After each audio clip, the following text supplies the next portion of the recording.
my aim was to monetize as soon as possible and to switch from doing agency work to having the MVP or the MVL or minimum lovable product, MVLP, whatever you want to call it, but paid, right? So so the 10 customers, we were basically agency customers that we switched to the tool, and I think that was easier because they were already paying more actually to get these custom coded content pieces out, and then it was an easy sell.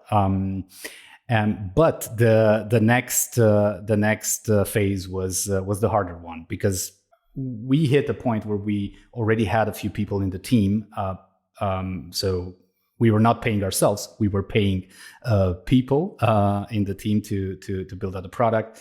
And we started monetizing it with the first few. We also wanted to go the bootstrapping route.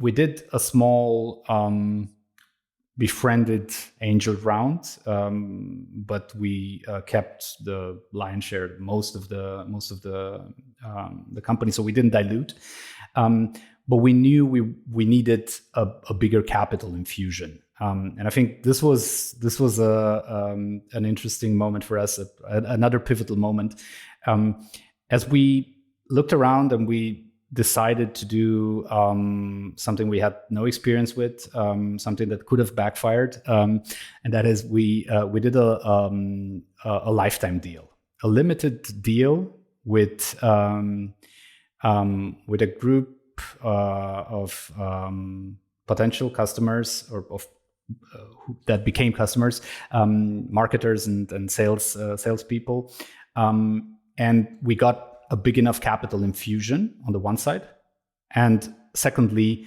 we got a bunch of very invested new customers that, even though they just paid once for a lifetime, a lot of them provided invaluable feedback for that next phase. So we, on the one side, financed the next 12 months with like one swoop, and then secondly, we got the best type of customer because they gave us constant feedback on which features to prioritize, what is valuable, what they would pay for as an add-on, and so forth. Was this an AppSumo launch? It was not an AppSumo launch. We found a private group of a few thousand people and did it within that private group. We therefore, I was a bit wary, to be frank. Doing lifetime deals can be a double-edged sword, because you have people who invest in your vision for the future, but you also give the product away potentially for free forever.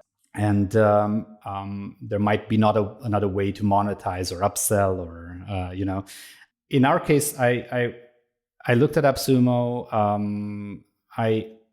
I wanted it to be a more private deal, and also to be more in control of how much it extends, And I think that we did it. We did a great job with this group, and it worked for us. Yeah, I mean, I think that's an interesting way to do this. And what I like about that is it doesn't have to be an AppSumo launch to get a lifetime deal. I think when you're going and selling to somewhere like AppSumo, you are getting people. It's funny because I've seen there are some people there who will buy a lifetime deal, and you're right, they're very invested. They provide tons of feedback, and it's almost like they're almost making like a tiny investment in your business, and they want to kind of go on the journey with you, right? That's like amazing when you get those types of people. On the other hand, you also get the people who will, pay for the lifetime deal and then will act like, they're giving you like $10,000 a month, and they're like complain about every single thing that doesn't work perfectly, right? And so it is a double-edged sword and a very tough thing to do.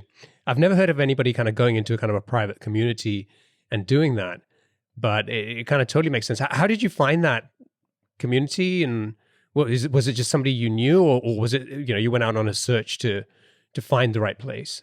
Actually, went out on a search, but in this case, the community found us, I would say, because while we were doing the search, somebody from that community found out about it and then reached to us, and yeah, we hooked up, I would say. But yeah, I completely agree. I think you open the doors to all types of users and all types of perspectives on what they are to you and what you are to them. I think in our case, it was a net positive, but I can see it going also wrongly, and some products being stuck in that lifetime deal sort of aura, and we were very mindful of that back then as well. So we made an informed decision. Yeah, I've seen like on AppSumo, I've seen some products that will do a launch and then you never see them on AppSumo again. So that's like a very deliberate thing that they came in, they wanted to just get some momentum, get a cash infusion, help them on their journey. And then you have the products where you see over and over and over again coming back to do launches. And that's like, okay, something isn't kind of working out here. That if you have to keep relying on this as a way to, maybe it's just to get more money. I don't know, right? It's like, but it's an interesting space. Okay, great. So that's pretty cool, because taking that approach, not only do you get more customers, it's not recurring revenue, but it's still money, which is important, especially for a bootstrap business. And it gives you people who are giving you more feedback and helping you make the product better. One thing I want to understand from you is, why did you go down the route of bootstrapping? I mean, you started your career, becoming this expert who's helping other businesses figure out how to raise money. You've built VC-backed businesses. So it's not like something that you haven't done before. Why did you decide that you wanted to bootstrap this time? It was also a deliberate decision. So having seen the VC side of things, and by the way, I haven't completely exited the other company, so I've seen also the next stages of the VC route up to Series D. So Adverity has raised over 120 million euros. I've also seen the downsides of it, I would say. But I'm not a preacher for bootstrapping. And I think there are businesses that are better off as a bootstrap business, and others that would simply not work without VC funding. And also, I'm also a believer in there's also middle ground. So you don't have to like be either bootstrapped or VC backed.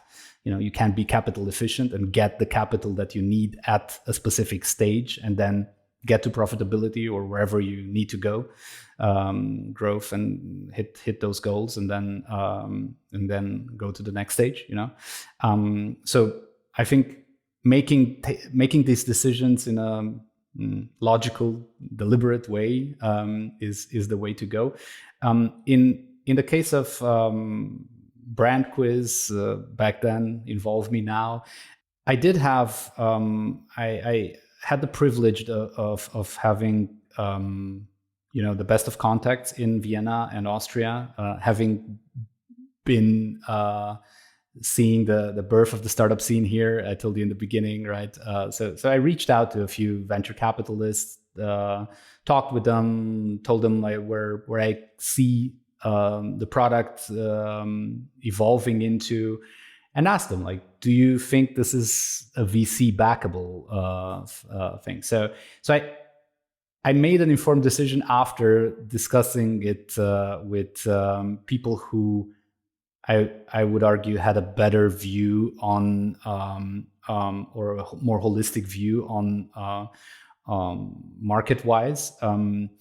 And with all the information that I gathered, I decided that it's just a better route being bootstrapped. Giving control was part of it, definitely, but not the only factor, right? So how feasible is it? Can I get this business to 100 million? Or is this a business that can grow in the tens of millions, which is perfectly fine, so I wouldn't mind that.